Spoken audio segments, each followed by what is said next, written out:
Let's talk about Hunter Biden's laptop, the laptop that Trump once called the laptop from hell.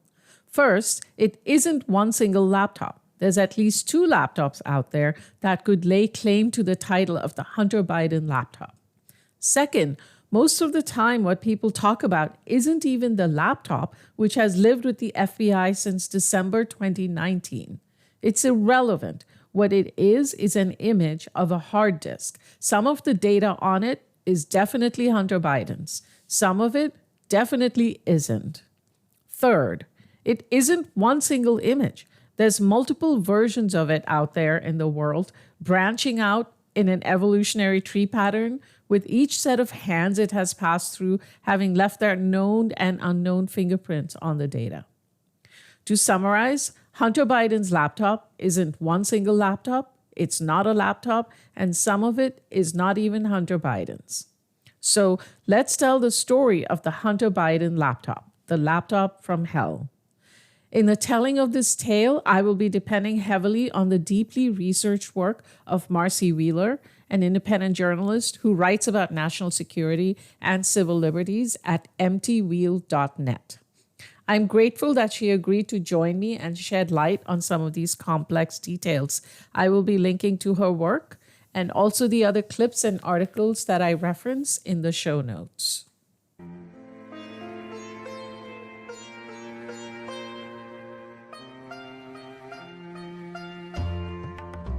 Welcome to the Odd Post podcast.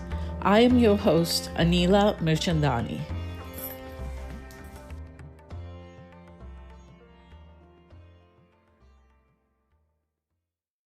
Hi, everybody. You've seen the story by now, or maybe you haven't because big tech is trying to censor it. But Hunter Biden's hard drive has been discovered, turned over to Rudy Giuliani, and, well, the rest is not yet history because, well, people don't know if they want to really look at this stuff, and they're not asking Joe Biden about it. By the way, he's not denying it, huh? All right, remember that.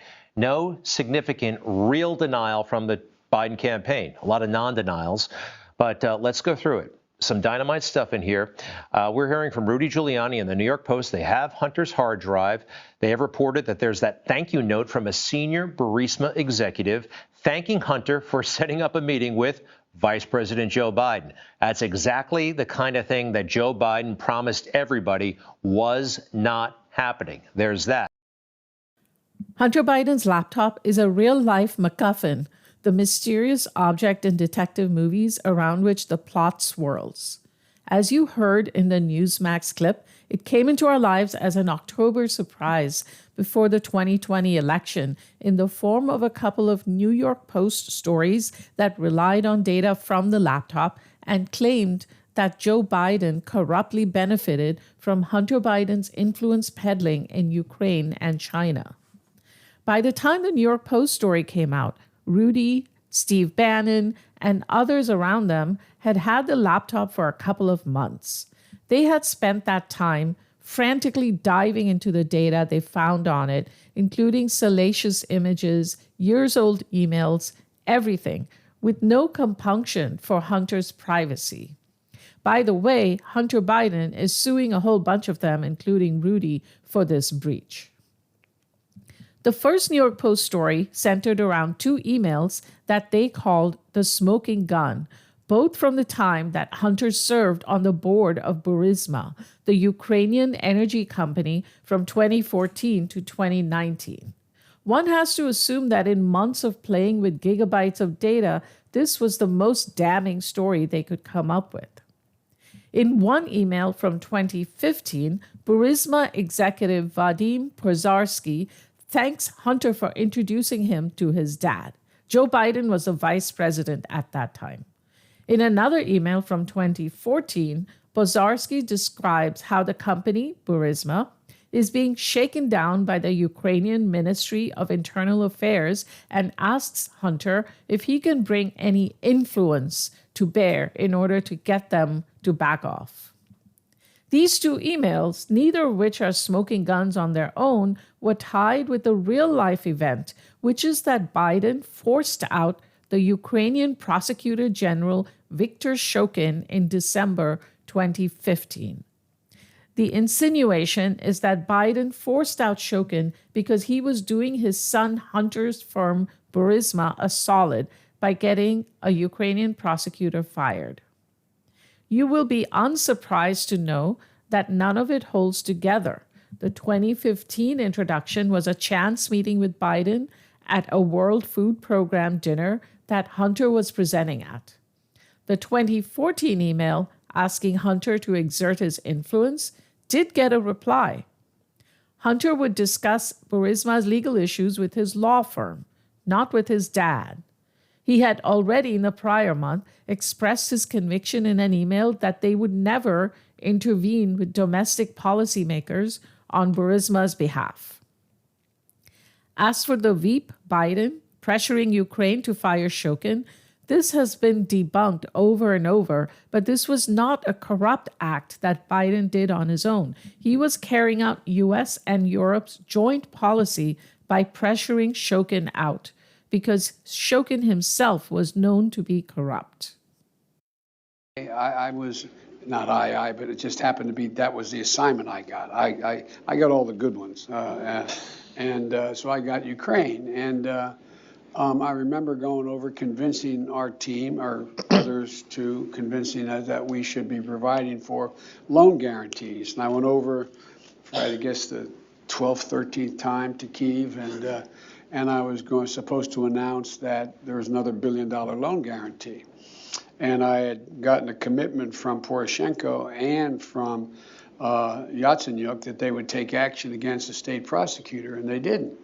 So they said they were walking out to press conference. I said, no, I'm not going to, or we're not going to give you the $1 billion. They said, you have no authority. You're not the president. The president said. I said, call him. I said, I'm telling you, you're not getting the $1 billion. I said, you're not getting the $1 billion. I'm going to be leaving here. And I think it was, 6 hours? I said, I'm leaving in 6 hours. If the prosecutor's not fired, you're not getting the money. Well, son of a bitch. Got fired.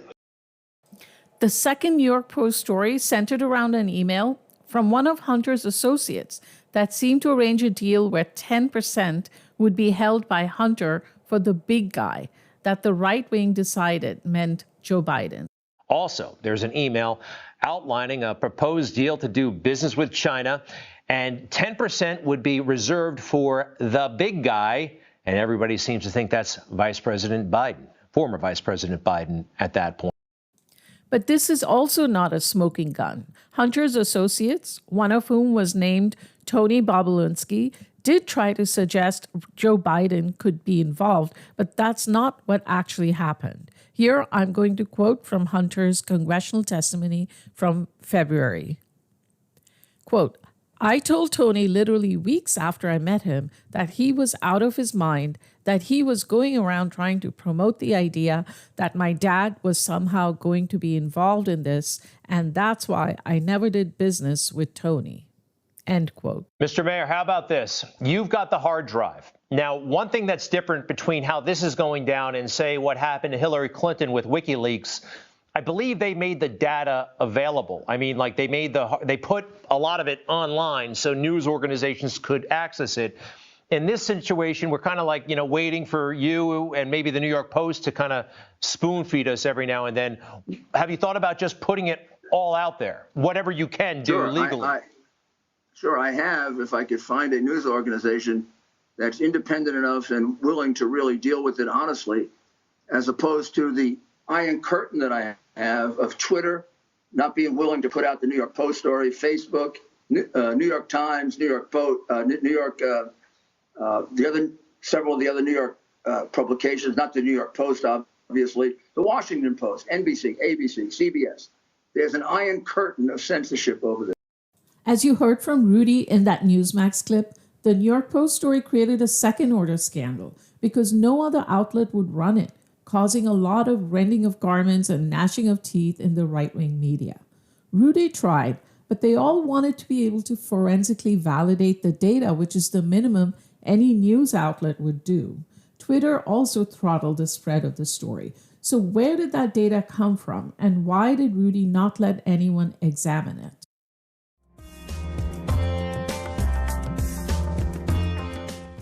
All right, John Paul Mac Isaac, the infamous Delaware repair shop man, the one who came into contact with Hunter Biden's laptop. It's so great to meet you.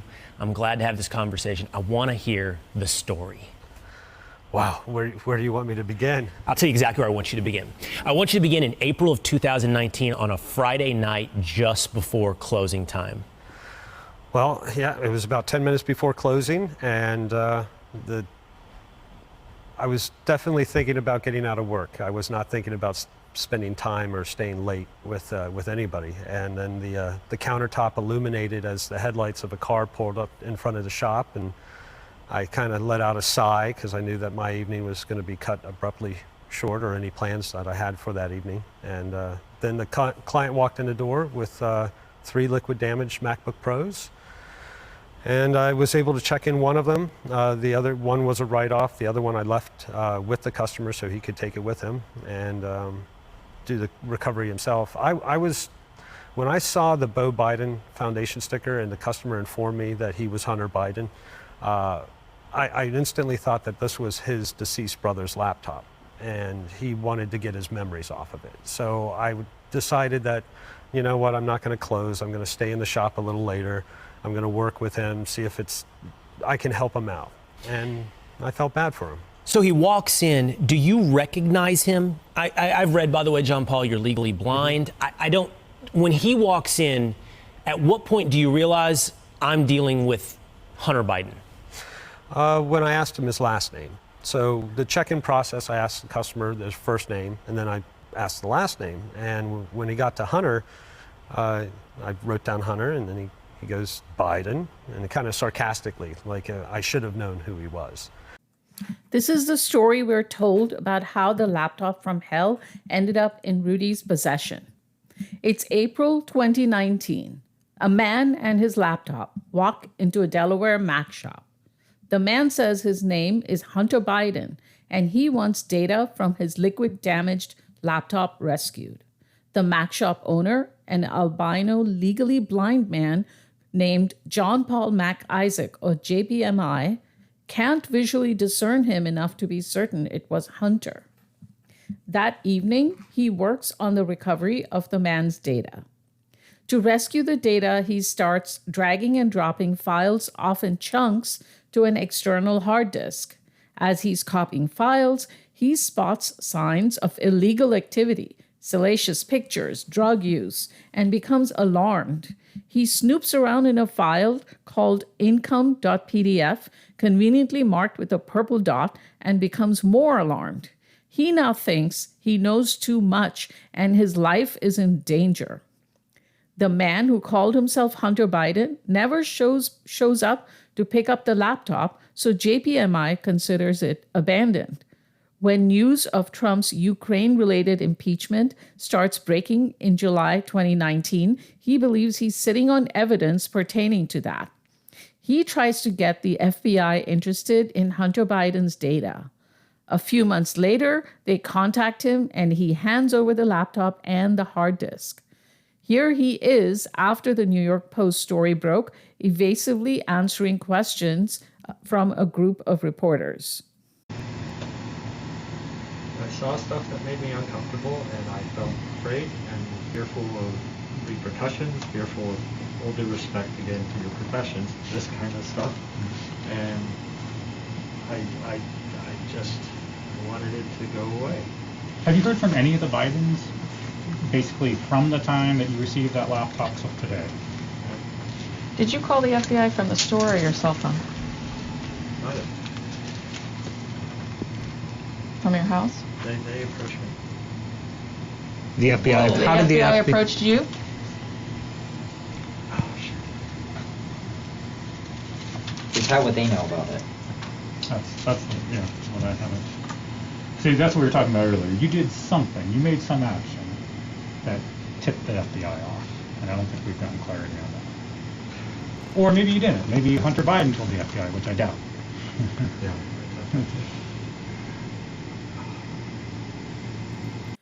A year later, in August 2020, not seeing any action on the laptop from the FBI, he also hands over a copy of the data to Rudy Giuliani's lawyer, Bob Costello.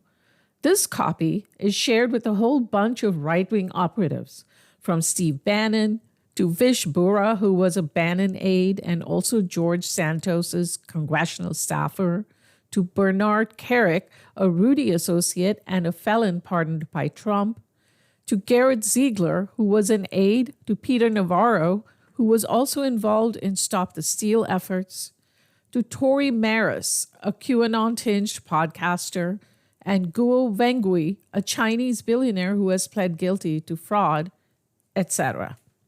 They all set upon it like rabid dogs. Some of them literally moved to a hotel in Midtown Manhattan for a couple of months in order to find stories in the hard disk to package up as an October surprise.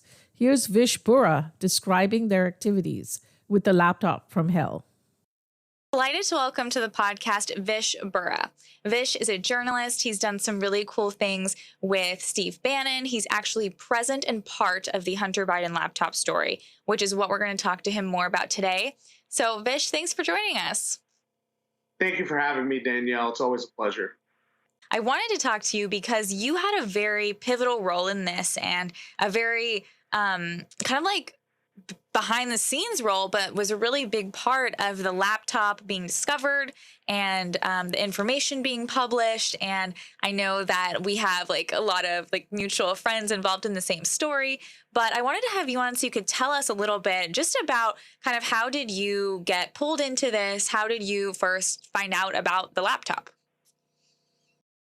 Yeah, so at the time, around August to September of 2020, I was working on the War Room podcast with Steve Bannon. I was his producer. And at that time, he had just been arrested on the boat, remember, and there was that issue during 2020, which he was pardoned for. And after he came back out, he looks at me and he says, pack your stuff. We're going to New York. We don't know when we're coming back. And so we're, living in this hotel by St. Patrick's Cathedral for almost 2 months. And, in the first week that we're there, I'm driving him back and forth to Rudy Giuliani's place all day. And I'm just like, hey, what's going on? What are we doing? What's the operation up here? And he said, look, you can't tell anybody, but I think we have Hunter Biden's laptop. And at which point I said, hey, Steve, I used to be a software professional before I got into politics, before I got into any of this stuff. So if you need help with, the laptop, I'll see what I could do, And at which point he was like, you know what? He got me a copy of it and then said, make this thing your best friend. And I eventually, become the sort of chief navigator for him of the laptop. And I also end up learning how to make a copy of it. So I've become one of the people that is actually able to create more copies of this and distribute more copies of this as well. So in that time, as I'm helping him we had the laptop and there's a ton of information, right? 250 gigabytes worth. But we only have about 2 months before the election happens, and we are essentially trying to create an October surprise.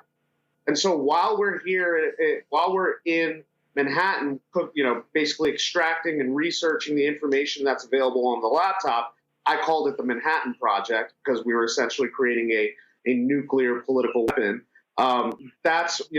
We needed to, once we had the stories that we thought were there, which was originally the Ukraine story, then there's the bigger China story, and then there's obviously all the lewd pictures and all that controversy of, I guess, his off-field activity, Hunter Biden's off-field activities. But once we got to the point where we had the stories ready, working with Steve, working with Rudy, working with Bernie Kerik, that's when we had to figure out how are we going to deploy this information into the actual ether, Now, there are several reasons to doubt this story as told. First, professional IT people don't rescue data by dragging and dropping sets of files over to a new disk in a way that the content might be visible. The proper way to do it would have been to do a bitwise image copy where you're never interacting with the content per se. JPMI offers a complicated explanation of why he was forced to copy data this way. The battery kept dying, and he only had 2 ports on the laptop, so he couldn't plug it into a power source, and also an external hard disk, a keyboard, etc. And the hard disk was soldered onto the motherboard, so he couldn't just remove the hard disk onto a new laptop. But this makes no sense. There's no IT repair shop with at least a few USB hubs lying around. He could have used a hub to connect a few peripherals and also a power source and done a bit copy. Second, when he handed over the laptop to the FBI, they noted down its serial number, which is FVFXC2MMHV29. From the serial number, we can look up the product. As Marcy has noted, the serial number points to a MacBook Pro with a removable hard disk, not a hard disk soldered onto the motherboard. Here's Marcy Wheeler of mtwheel.net. By far, I think, to my mind, 2 of the most important inconsistencies are, one, he described the 3 laptops that were dropped off. And by description, you can look up and find the specs for those 3 laptops. And none of them match the laptop that got delivered to the FBI. And that's important because we know the serial number of the laptop, the serial number of the laptop that got introduced at trial last week. And we can look it up. And that laptop, bizarrely, fairly uniquely for Macs, has a removable hard drive. So in other words, rather than doing the cut and paste that Mac Isaac did to make a copy to replicate the data, he could have done something by, could have taken the hard drive out and dumped it into another laptop, which actually may be what the FBI did. So it raises questions about his methodology. And he didn't fix that. He technically, I don't think publicly has fixed it. I think he hasn't come clean that his story about what 3 devices he got in April 2019 are inconsistent with a laptop that got shared with the FBI. So that's one thing. Like his story is necessary to explain the methodology he used in copying the data, but that story is false. JPMI also gives complicated explanations of why he felt the need to make so many copies of a customer's data to hand over to so many people, which include Rudy and his lawyer, his dad, his uncle, a friend named Kristen, and an IT executive named Applebaum. Sometimes he says it was fear about what he now knew, having seen the laptop's contents, but that makes no sense. No one would imagine a repair guy had any reason to breach privacy in this way. Did you see anything illegal, potentially illegal? Or what you thought to be illegal, which is why you contacted somebody about this? I thought that if people knew what I knew, then my life would be in danger. If people knew what you knew, the people as in, again, the Bidens, are you talking about? I mean, because now people do know what you know. There's a whole lot of players in this. Like the Ukrainians? Is that what you're talking about? Demo service.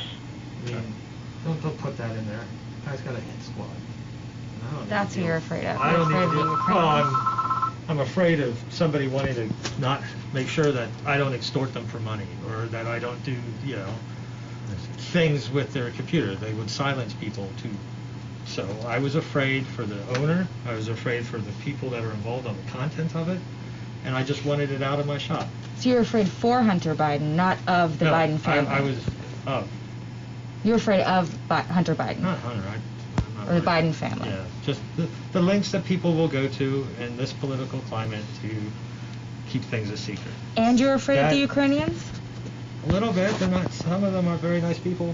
Okay. So that brings me back to my question about why did you re-up it to Rudy Giuliani? If this all went away, because the FBI didn't do anything, and Joe Biden did not come after you. Yet. You genuinely think Joe Biden is putting your life in danger? People that work for him, sure. But he also says he saw stuff on the laptop that was so incriminating that he felt the need to inform the FBI once Democrats began their impeachment of Trump in late 2019. Even that story doesn't make sense. As Marcy explains in his book, JPMI describes this supposedly incriminating material. It was Obama administration communications with Mykola Zlochevsky, who is the head of Burisma, and Kolomoisky, who is a Ukrainian oligarch who was Zelensky's supporter. This is important. He said that he found stuff on Zlochevsky. He found stuff around Zlochevsky. Zlochevsky, of course, was the head of Burisma at the time, but not Hunter Biden's key contact at Burisma. Okay, so he was like, I found emails with Zlochevsky, not true, but close. Where it wasn't true at all, and where I find it more interesting, is he said that he found emails with Ihor Kolomoisky, who, right, is at that point was one of Zelensky's key funders. And it makes, first of all, it's not supported by what was on the laptop. Not true at all. There was like almost nothing on the laptop about Kolomoisky. None. Nada. So he told a lie in the book and may have told the same lie to the FBI. In other words, like he says, here are the two things I'm really concerned about to the FBI. That's what he claims he told them to justify turning over a customer's device. And, you know, the Chevsky's part is not true, but at least close. The Kolomoisky part, not true, totally nowhere supported by the content on the laptop. Now, JPMI's story that he tells in his book, trying to incriminate Ihor Kolomoisky, is doubly significant because of what was going on in the Trump campaign around that time, mid-2019 or so. At this time, Rudy was hot on the trail of Biden dirt in Ukraine. He was then working with two Ukrainian businessmen. You might remember them, Lev Parnas and Igor Fruman, who were deputized as being the Ukrainian contacts and translators that Rudy needed, not being familiar with that landscape himself. As Parnas has described in a letter he wrote to Congress, they made multiple attempts to get Kolomoisky to play ball. He didn't. Once again, here's Marcy. And the reason I find that interesting is because if you look at the Lev Parnas, I mean, his timeline intersects interestingly with the Lev Parnas, Rudy Giuliani stuff. If you look at the Lev Parnas timeline, Lev and Igor Fruman they met with Kolomoisky in May or June of 2019. So, you know, John Paul MacIsaac already has the laptop according to his story, but this is months before John Paul MacIsaac goes to the FBI or has his father go to the FBI to hand over the laptop. And so Fruman and Parnas go to Kolomoisky and said, can we have dirt on Hunter Biden and Joe Biden? And Kolomoisky was like, no, absolutely not. This betrays our country. And Rudy really had it in for Kolomoisky from that point forward. No one else cared about Kolomoisky. No one else still cares about Kolomoisky, although he is being prosecuted in Ukraine to this day. But given what we know came after, given what we know, for example, there was a side channel that Bill Barr set up, and it involved every oligarch that Rudy Giuliani had reached out to, including Kolomoisky, because there was already an active investigation into Kolomoisky. Turns out Kolomoisky is the only one that Bill Barr's DOJ advanced that year. Kolomoisky's associates in the United States started getting charging. They started seizing bank accounts. You know, all of these oligarchs, I'm happy to have them prosecuted. Kolomoisky was the only one who was. And so I find MacIsaac's focus on Kolomoisky inexplicable. Yeah. And therefore it makes it more interesting only because of the way it intersects with stuff that was going on with Fruman and Parnas at the time. By now, we have seen the emails from the laptop from hell. And we can say this, there are no such smoking gun emails on there. There are no emails from Zlochevsky. And the emails that reference Kolomoisky, no emails from him or to him, but emails that reference him are extremely innocuous. I will include Marcy's article on this topic, JPMI's Undisclosed Home Movie, in the show notes. Also important to note that Hunter himself, both in his counter lawsuit against JPMI and in his congressional hearing, has not affirmed JPMI's story that it was him that walked into the Mac shop to hand over 3 laptops for repair. Join me now from Switzerland live is Jack Maxey, a former co-host of The War Room with Steve Bannon. Jack, welcome. Now, let's start this. You're in Switzerland. You said you feared retribution. Tell us what you mean by that. Well, I feared that my efforts would be interfered with in the United States. I also had experts here that I could rely on that I've worked with in the past. And a year ago, when I first tried to release some of this, because some dear friends of mine were telling me that I was really putting my life at risk and giving me welfare calls every other day to see if I was still alive. Now, we kind of joke about that, but it wasn't a joke at the time. And I showed some of this to a dear friend, Sharp Tip of the Spear, a fellow who also later had a very distinguished career in cybersecurity. And he looked at it and he said, wow, I should never have looked at that, Maxey. You know, if you don't release enough of this to make them know that you could release the whole thing, which I have at my ability to the present day, and I've not done it, he said, they're going to get you. They're going to kill you. Now, all through 2021, all that we knew of the laptop from hell were the bits and pieces that Rudy deigned to show the New York Post. In 2022, it really started to grow some horns. By then, the data from the laptop from hell had been out in the wild for a year and a half. Plenty of time for people acting in bad faith to manipulate the data and add to it. That's when a former researcher for Steve Bannon's show, Jack Maxey, who had been involved in the Manhattan Project, as Vish Bora called it, emerged making wild claims in the right-wing media. He said he had recovered 450 gigabytes of erased material, including 80,000 images and videos and messages. Based on this unseen material, he upped the ante and accused Hunter Biden of child porn and various other crimes. To be clear, no one has confirmed any of these images or messages. Maxey's story was debunked by none other than JPMI himself. None of what Maxey claimed had appeared in the copy was in the original copy he gave to the FBI, he said. Okay, joining me now is the owner of the computer store where the laptops were abandoned in the first place, John Paul McIsaac. Welcome. John, tell us, you listened to that very extensive interview. A lot of things were talked about. What's your assessment? What are your thoughts? Well, I can only speak to the facts. And the facts are, I was hired to recover data. I recovered 300 gigabytes of data off of Hunter Biden's liquid damaged MacBook Pro. I proceeded to store that data on an external hard drive. And before the FBI confiscated that equipment, I made a copy. That 300 gigs was copied to a 500 gig hard drive that ultimately one of those copies ended up in the hands of Rudy Giuliani. From there, I don't really have a responsibility for the chain of custody, so I can't say what has happened or transpired to these drives that were created from that point on over the past year and a half. What I can say is that there's 300 gigs of data on a 500 gig drive leaves 200 gigs free. If there is, in fact, 450 gigs of data that has been newly discovered, that would basically mean that the drive needed to be 750 gigs or larger for a recovery of that magnitude to take place. And the drive that I shipped to Rudy Giuliani was 500 gigs. So there's 250 gigs that's coming from somewhere, and that concerns me. Is it possible, is it possible you found 300 gigs on a 500 gig laptop and that the 450 number represents the total found? So 300 is what you already found, and an additional 150, that's 450, still keeps him below the 500 threshold?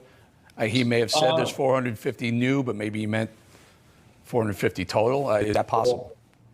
That could be possible. The way that it's been described is the amount of contents. I believe I saw roughly around 40 to 50,000 emails. So the email count is considerably larger than what I originally saw, as well as the photo. The data doesn't line up. It really doesn't. And that's a concern. And even if it was data that was recovered off of deleted files or files no longer on the system, The way deleted files work, when you go to delete a file from your computer, in essence, you're telling the computer to forget that the file existed on that drive. The file is still technically there, so if you use the proper tools, you can go back and you can recover that data. The problem is I performed all my recovery on solid-state drives, and solid-state drives have a built-in technology that erases the drive once data is removed. So the probability of deleted files being recovered off of the 300 gigs that I recovered is very low, next to none. The laptop from hell morphed some more. A chart by ex-user Thomas Fine, which I'll link to in the show notes, shows these sprouting versions. The Rudy version begat the Maxi version. It also begat a version that ended up with the Stop the Steal agitator Garrett Ziegler, who posted all the data he had on the internet. The Rudy version was also given to the Washington Post, who performed a careful analysis of the data. Let's talk next about these findings.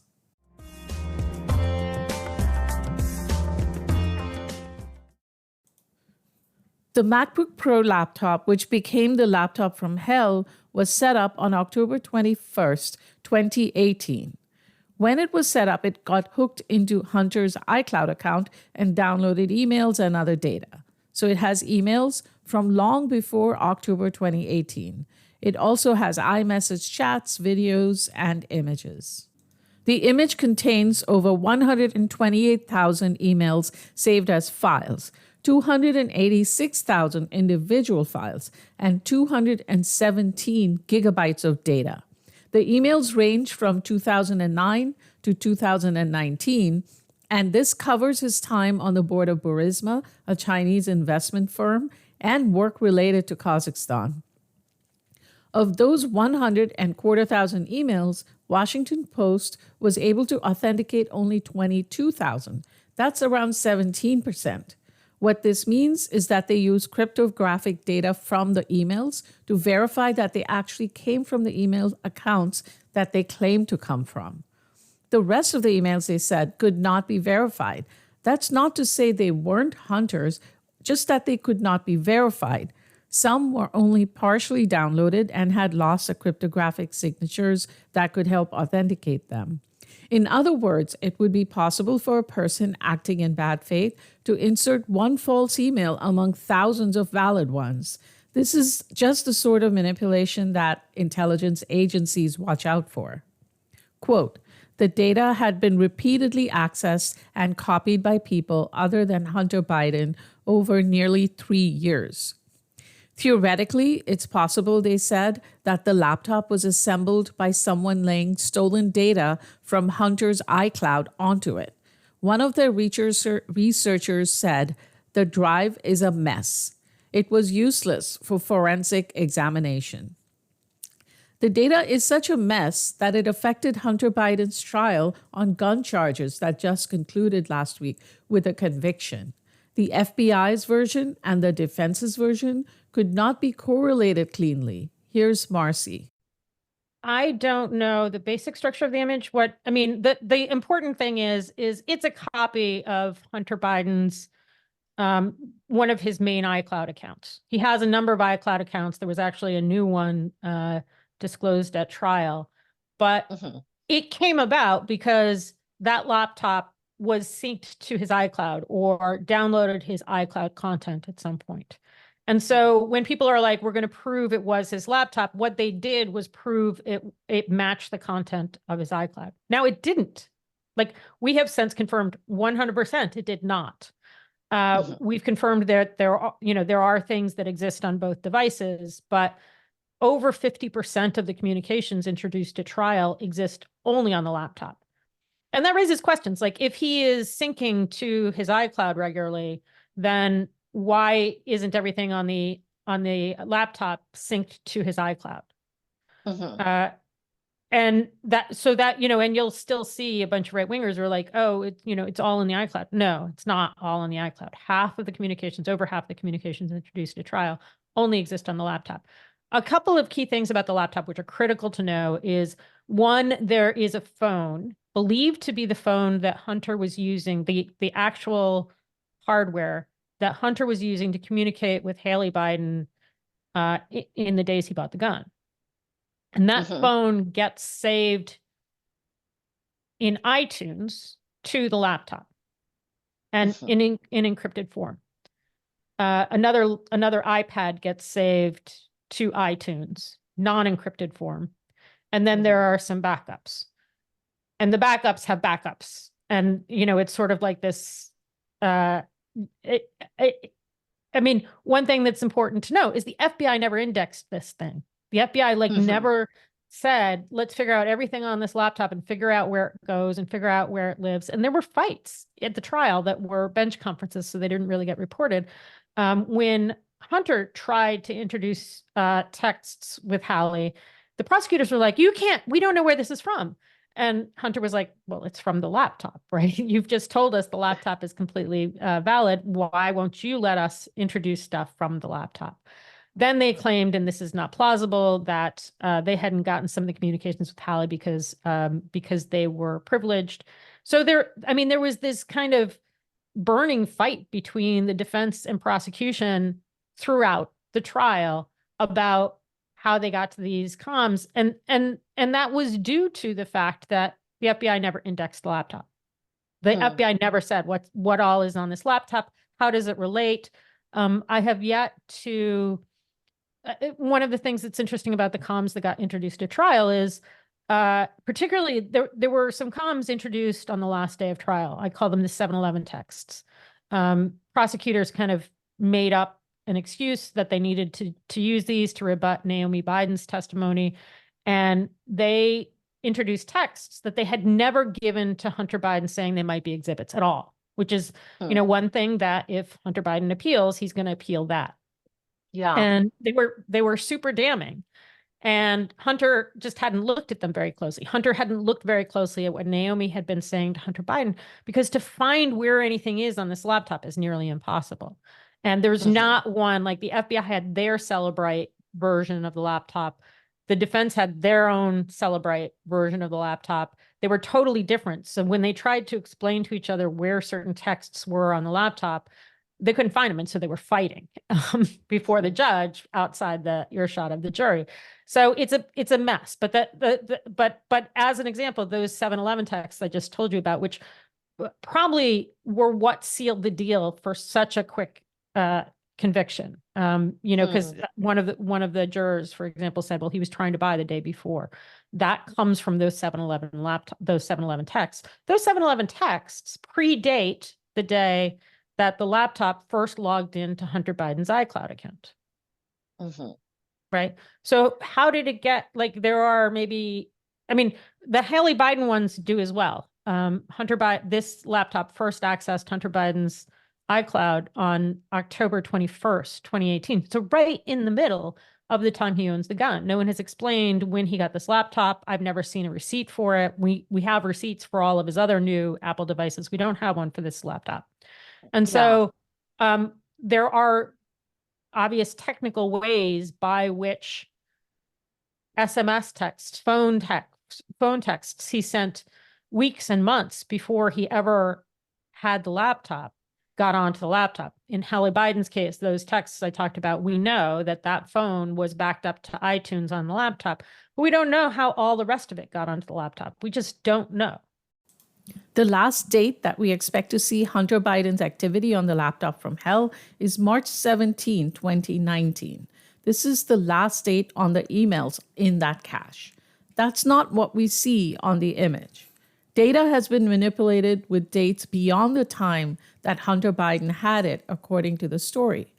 And what those manipulations are very telling. In the first week or so of September 2020, someone created a few new folders on the drive. Their names are suggestive: Biden Burisma, Salacious Pics Package, Big Guy File, etc.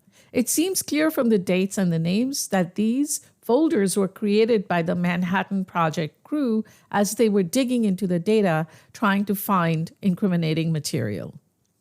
The journalist Emma Best, who runs the DDoS Secrets website, found that a large number of email files were created on February 11, 2019, just a couple months before the laptop, as Marcy says on mtwheel.net, waltzed into JPMI's Mac shop.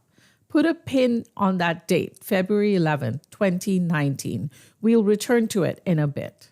They also found the research that led to the original New York Post story. The 2 emails that were highlighted in that original story were saved as PDFs on 2 dates in 2019, September and October. Keep in mind, at this point, no one, not Hunter Biden, not the FBI, nor the Manhattan Project crew, had access to the laptop from hell. No one except JPMI. Actually, I meant to ask you about one more thing, which is Emma Best found that there were PDFs created out of the emails that were used in the New York Post story, the original New York Post story. And the date on those is weird. It's September and October 2019. Yeah, and that's I've weird. argued that that those are PDFs that John Paul McIsaac made. Because remember I said that he wanted to take a home video of the FBI looking at these emails. Those, I think, are the ones that he made. They align with the FBI's timeline. There's like a week discrepancy between when that first FBI meeting happened. They could, if those are where those PDFs came from, then the FBI is right and JPMI is wrong about when that first meeting happened. And that's interesting because it all comes down when Lev Parnas is supposed to get on a plane and go meet Dmitry Firtash to get precisely this kind of stuff. And so, so that discrepancy seems to suggest that the FBI is right about when the original meeting is, and that those, I mean, that's the best explanation for them, is that those are the PDFs that JPMI said he printed out. Yeah, and if that's the case, then JPMI is much more of an operative than just a conduit that was like a sort of like just a normal citizen who was thrust into this role. That's the image he's tried to project, that he was just a random citizen who got handed all this evidence and he tried his best to like alert the authorities. But if he's sitting there making PDFs and like, you know, creating stories about Kolomoisky emails and so forth, he's much more of an operative than he has presented himself as. Right. And once he's an operative, and once his story, I mean, you know, another thing Hunter wasn't allowed to raise at trial were any details about JPMI. And so we didn't get to see, for example, the 302, which is in Hunter Biden's possession now. So we know what the FBI claims they said or was said to them with JPMI, but we don't know it. It's not public. But yeah, JPMI is not who he claims to be. Yeah. He is more of an operative, and he's more of an operative from early on. And that should raise questions about the other inconsistencies of his story.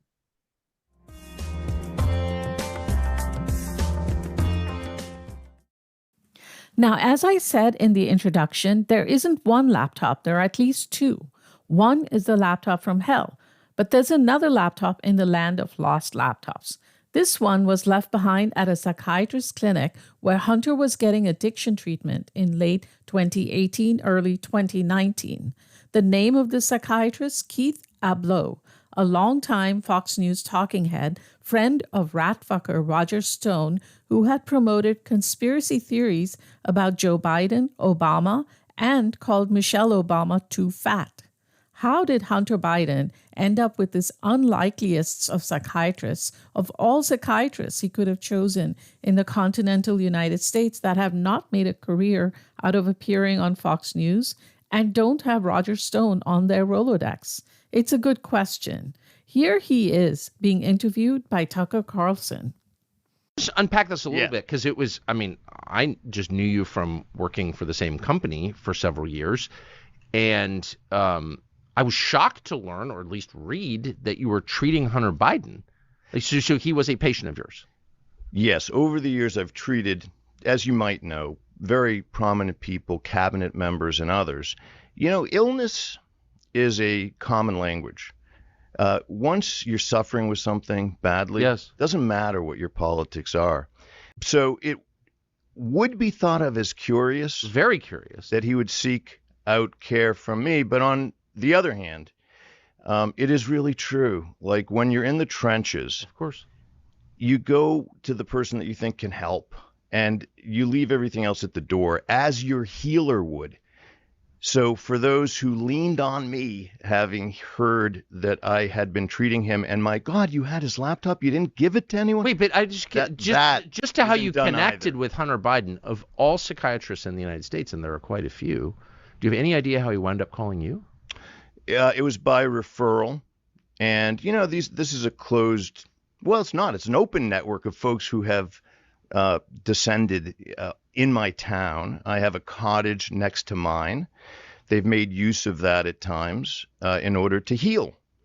And okay, so you have effectively a guest house that right. People suffering from probably addiction, I would think, or addiction, other problems. depression, wanting to write new chapters of their life stories, metaphorically speaking, have spent time there. It's very private, et cetera. Of course, not so private if you end up going out to dinner many times, as we did in our town. And if you're a person... You and Hunter Biden. That's right, yeah. It's just wild. I don't know what to... I mean, I knew Hunter Biden because he was my neighbor, which is kind of weird, but we live near each other, so not that weird.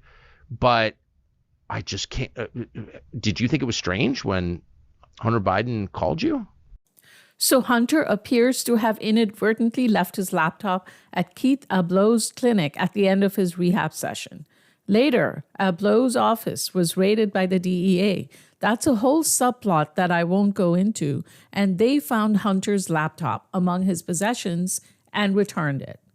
The laptop was left there in February 2019. It's an interesting fact, whether it's indicative or not, nobody knows, that the laptop from hell was packaged up in that same time frame. In fact, as Emma Best has found, the vast majority of email files were saved on February 11th, 2019, right after Hunter left his laptop at Ablow's. I told you to put a pin on that date. How did Hunter Biden's laptop wind up in your office or house? Well, I think the text and emails that exist would prove out that, he leaves laptops places. Yeah. Right? And despite my saying to him, pick it up, dude, like along with your Loro Piana clothes because they're my size and I might wear them. Yeah. Or keep them. He didn't. And so there it was. And it was taken. So you knew it was in your house? Oh, yeah. It was locked up. And you told him you left your laptop at my place, pick it up, and he didn't? Correct. Multiple times. And so what happened next? I mean, did you look at the laptop? No, never. That's why this theory from Hunter's pal and benefactor, his lawyer, Kevin Morris, is absurd. Because they could open it up. He has it back. And they could do some sort of forensic look at it. Not only did I never open the lid, I never turned it on. I have no interest in looking at somebody's private stuff. Well, you were his shrink, so you would know his secrets anyway. Exactly. So now in February 2019 or so, you have one laptop left at Roger Stone friend Keith Ablow's clinic. Another one is being packaged up by someone, either Hunter or someone else, into the laptop from hell. Meanwhile, Lev Parnas has said that Hunter's stolen data was being peddled in Ukraine around the same time frame, in May or so of 2019. This is all indicative of the state of deep compromise Hunter's life was in during those years, 2018 and 2019. This includes his digital life. Here's Marcy on why that matters when it comes to data sourced from the laptop. Yeah, one of the things, like Zoe Keston testified at trial that in the time they were together, which was about a year, December 2017 to December 2018, November 2018, so 11 months, she knew him to lose 5 to 6 phones. Not sure that that's sustainable, but he did have 7 to 8 laptops in the years leading up to this. And that's one of the reasons I say that you can't rely on anything, because, you know, probably most of those phones were picked up by some other junkie and sold, right? To whatever. But he had a Russian drug dealer. He was spending a lot of time with Russian sex workers. And you know, he was an obvious target for, I mean, that's why Burisma hired him. That's why CEFC hired him. All of these sophisticated intelligence operations were targeting him already. It would be child's play for them to get a device. And that's what Lev Parnas claims happened in 2014, that the FSB hacked him when he was in Kazakhstan. You don't need to get there. I mean, there's so many other devices coming in and out of his account in those years, in 2018 and 2019, that all you need is to, like, I mean, he says that we know that he had an iPad stolen from him around August 4th, 2018. And in early January 2019, he told somebody that he believed they had taken it for the compromising pictures. And he believed it was his Russian drug dealer and this Russian sex worker he was with. And so that device is one where he thought, before this all blew up, he thought that that device might have been used to compromise him. And once you have Hunter Biden's, that iPad, that's an iPad that leaves his custody August 4th, 2018. And so that like, once you have one of his devices, one of the things that's important about the laptop is that it's got passwords on it, it's got cookies on it. So, and when Mac Isaac makes copies, and he makes these as bootable copies, when he makes copies, that all gets copied over.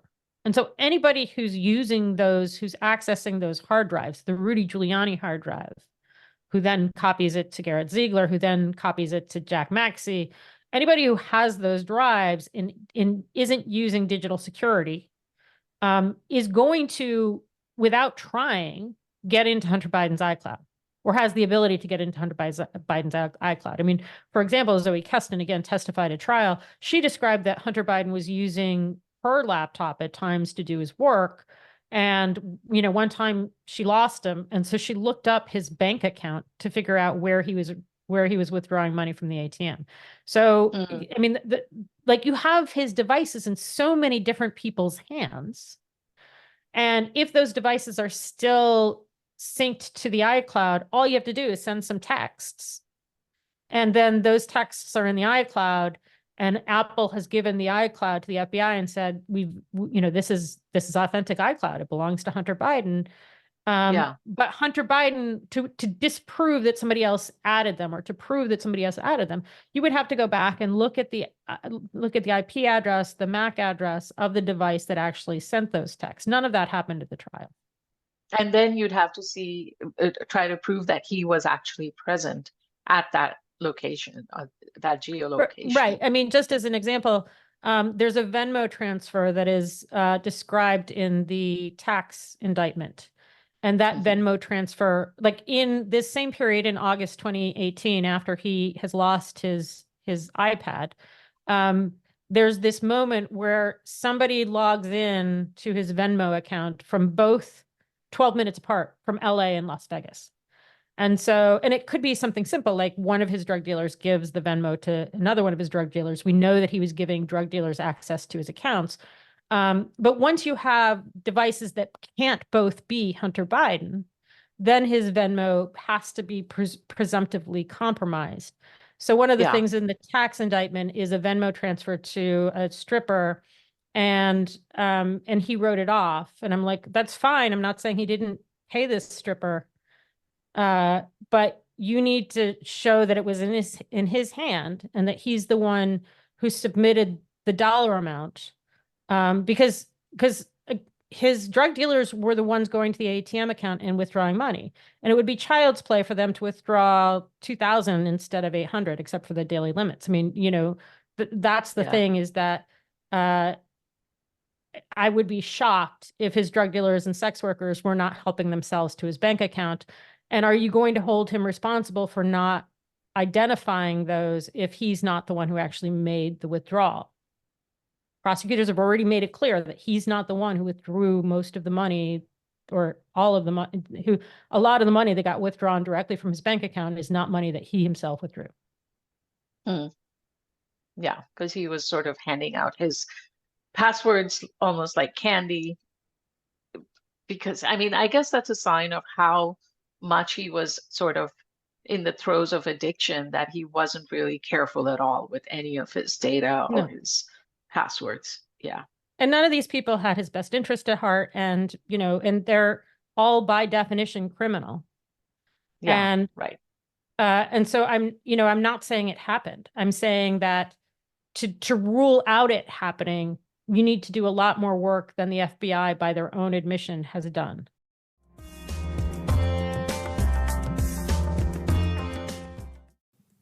This saga should shed light on why there is still such ferment on the question of whether the laptop from hell is really Hunter Biden's laptop. Figures on the right get very amped up about it, insisting that the laptop is quote unquote real. Well, we know it's real. It lives at the FBI, and we know its serial number. But no one has been able to prove that Hunter actually bought that device. We have never seen a receipt from Apple. And no one has been able to prove that it was Hunter who walked into JPMI's Mac shop on April 14, 2019. We know that the data, to a large extent, came from his iCloud and other accounts, but no one has indexed it or done a full forensic audit to pin down every image, every message, every video. Meanwhile, right-wing operatives have claimed all sorts of crimes lie hidden in that digital fog, from child porn to international espionage to straight-up bribery. None of it has held up. Despite this, many millions have been propagandized into believing the worst lies, to the point where last week a man in Fort Worth, Texas, was arrested for threatening an FBI agent who the man believed was covering up Hunter Biden's crimes. The hoopla over Hunter's laptop extended to his non-digital life too. I'm going to end with excerpts from Hunter Biden's interview with musician Moby. The New York Post has already published aerial photographs of where I live, so you're not giving that to me. what? No, on the front page. Yeah. That's isn't that there's a word for that? Isn't that called doxing? Oh, absolutely. They doxed me. Yep. The New York Post doxed you. The New York Post, the Daily Mail, everybody. I don't want to start off with, because I really want to talk about like art and existentialism and the ways in which you've found refuge through creativity and also like our respective battles with addiction.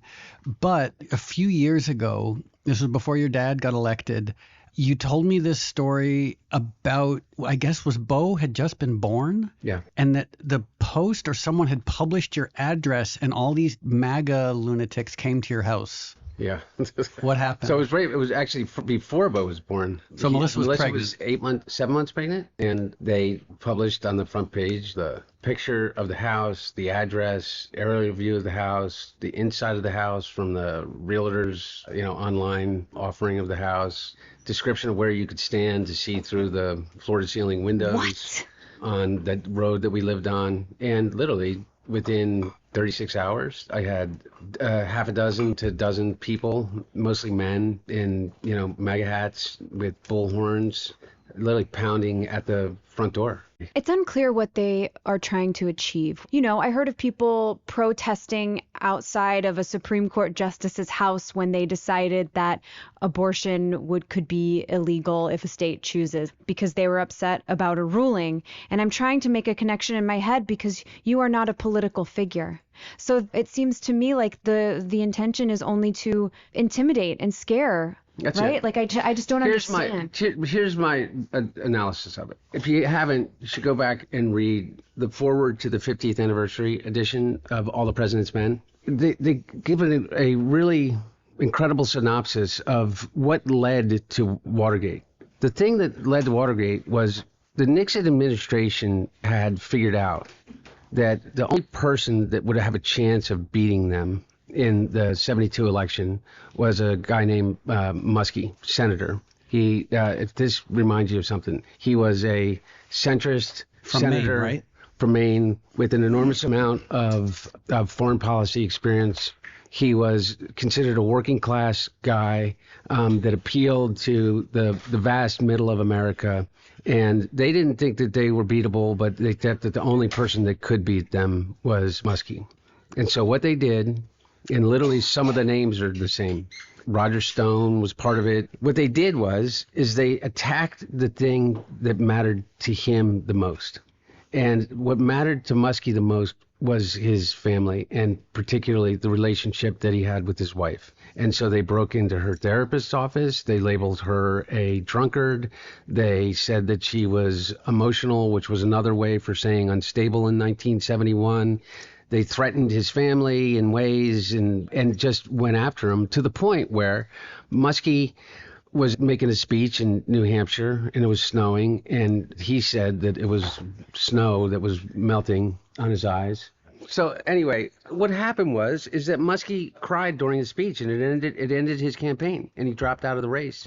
And the Democratic Party ended up with a really wonderful human being, George McGovern, but a horrible candidate, and George McGovern, Yeah. in terms of ability to appeal to a wide swath of America. Right. And the times have changed, but the players have not. And I think that they took that lesson to heart, and they decided that the one way in which they would be able to certainly just undermine my dad's confidence and ability to continue to campaign and move forward, particularly after the death of my brother, to think that he could lose his son that he just had regained from an almost death through addiction. And so they just began to attack and attack and attack.